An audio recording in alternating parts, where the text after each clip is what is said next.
The University of Pennsylvania just banned transgender athletes from women's sports. Lia Thomas made history in 2022 by becoming the first transgender athlete to win a top national college title.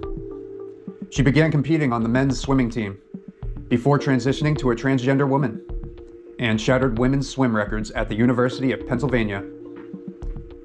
Sounds straightforward, right? Probably not. Because in the world of sports, gender isn't about identity. It's about biology.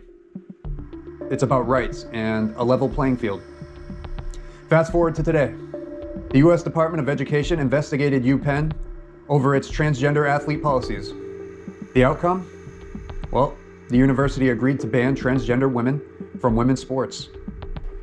The university also apologized to female athletes who felt disadvantaged under the prior rules. So what's the fuss about? Here's where it gets murky. Title IX, the 1972 Civil Rights Law, protects against sex discrimination in federally funded education programs. This includes sports. Sports are supposed to be fair competitions, yet defining fairness through biology-based definitions means separating men from women, which some argue is exclusionary.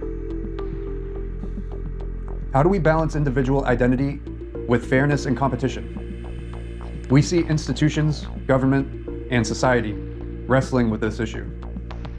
The Education Secretary applauds the announcement as protecting women's sports, while LGBTQ advocates see it as marginalizing a tiny, vulnerable group. So, whose rights should take priority? And can both coexist in competitive sports? So after years of letting male athletes compete and sometimes dominate women's sports, the university finally says, wait, that's not fair, and bans it completely. Part of me feels sad that everyone can't just have it their way, but part of me wants to know what kind of brains are inside the people in charge. Like, the whole reason we have a men's league and a women's league is because men and women are born different. And if biological differences are the reason for having different leagues, why not simply let athletes compete according to their biology?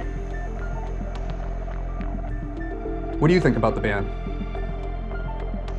Has the conversations around gender and fairness in sports gotten clearer? Should identity reshape competition, or should biology set the rules? Let me know your thoughts.